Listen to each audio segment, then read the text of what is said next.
Are there practices in your life that you aren't counting as spiritual? Maybe the teacup held gaze out the back window into the threshold of nature in your yard. Maybe the moment you learn a tidbit about your cashier's life and feel that expansive sense that we can get of all the billions of lives and stories going on our planet right now. Whatever that is for you, I invite you to notice it. And in today's video, I'm going to go into a little more of how we can identify these moments and notice them and cultivate them in our lives.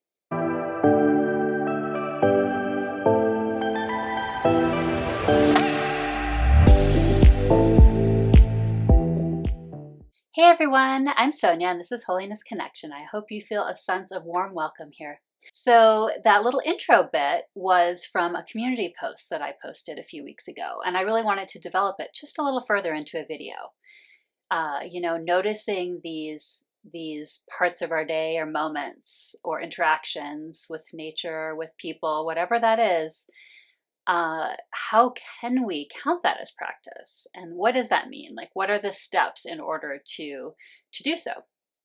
So I sort of broken this down into three parts. Number one is to just ask yourself the following questions. This is about trying to identify what those moments are for us, what those maybe little, whatever they are, either just maybe as to now unnoticed, or maybe they just sort of feel smaller. Whatever those moments are for you, whatever those interactions or little practices are, ask yourself the following questions to get to them. When do you feel connected to spirit, whatever you call that, whatever that means for you? Notice when that is. Where are you? What are you doing?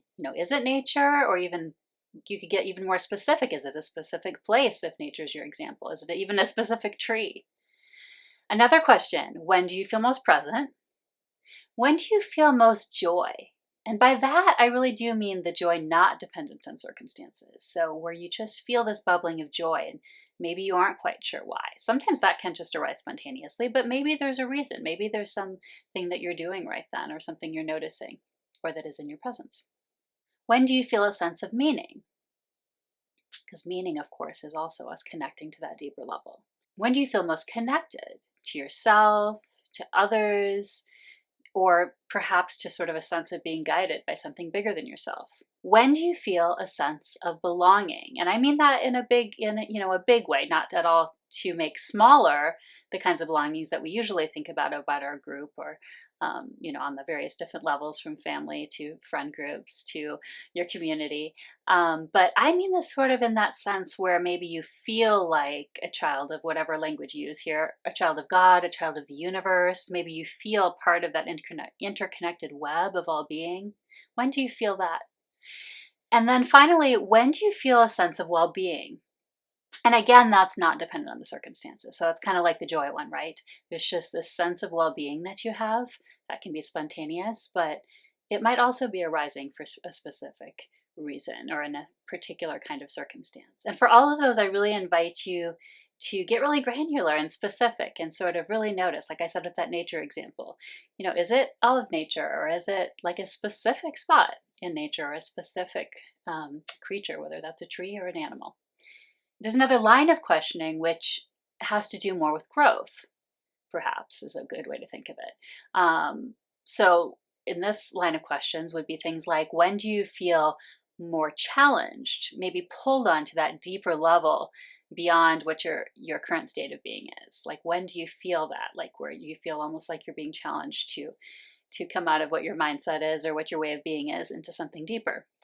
And where have you been transformed, even if it's difficult? That could be something ongoing, or maybe you notice times in your life when you felt that way and you've gone through transformation. Now, some of those can, of course, be natural events, and often are, that can't really be replicated, even if we wanted them to be like a health event or something like that. But here's an example of my own so that you can see that there may be the kind of transformational examples that you could cultivate. This has happened for me maybe in the last decade with something that I've then made into a practice. And I'll talk about more in another video probably, which is noticing how everything's a mirror. So this sort of mirroring effect. So just to explain it a tiny bit here, it's how I take a particular circumstance with someone and my reaction to it, and then I try to whatever that is, if it doesn't necessarily have to be that I'm having a negative reaction, though it could just be that I notice something about it. I'm extra noticing how someone is. So I'll just turn that right back like a mirror to myself and find ways, sometimes they even feel sort of like indirectly related, ways that that's me too. And so for me, that has become both a very connective practice, and the way in which many interactions with others that otherwise you wouldn't think of as part of spiritual growth has become very much a part of that for me.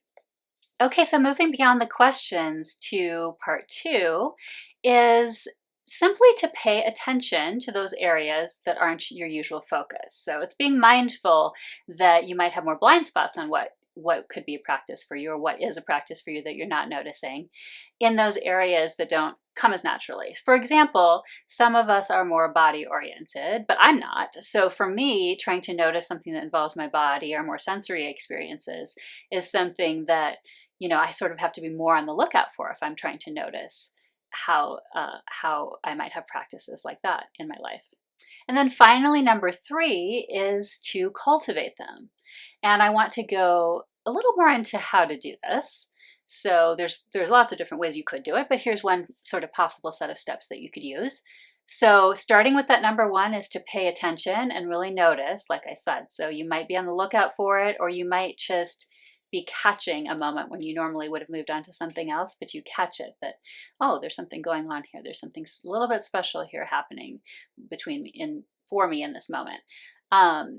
And so included in that paying attention and really noticing is to include a pause there, even if it's a small pause, like just more of a pause so you're not moving on to whatever is next in your day. Or, let's say you were on your way somewhere like that, like I mentioned in that intro, like with the looking out the window, if you were just doing it in passing, maybe you're stop for just a little bit longer. And so the next step would be to especially notice how that experience is affecting you, or how you're interacting with it. What are its qualities? It's going to depend. What you're exactly looking at there is going to depend on what the experience is, because we're pretty broad here. But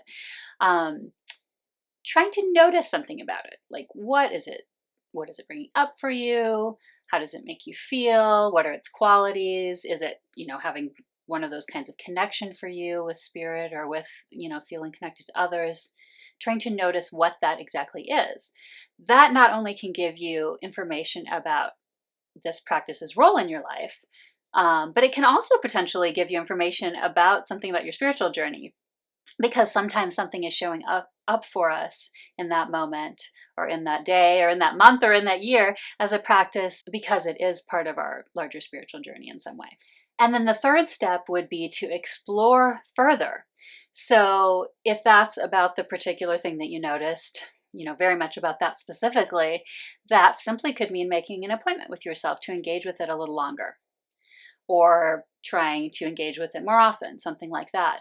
You could also, though, use it as an opportunity to try something similar and see how that is for you. So it could be that it opens up a whole different arena of exploration. So that can sometimes happen, where one practice leads to another, or even can sometimes lead almost synchronistically into a whole other field of inquiry, where we meet other people and go a completely different direction. So you never know how that could be, but it could be an avenue, more of an avenue for exploration. One little point I want to make at the end here is something that you may have noticed for yourself already, which is that practices can shift and change just like everything else. So we might have one with us our whole life, and sometimes they're more transitory. So to sum up, when we're sort of noticing these practices that are calling to us, or that are interacting with us in some way, don't count it as too small. Don't categorize it as non-spiritual. Don't disregard it as invalid.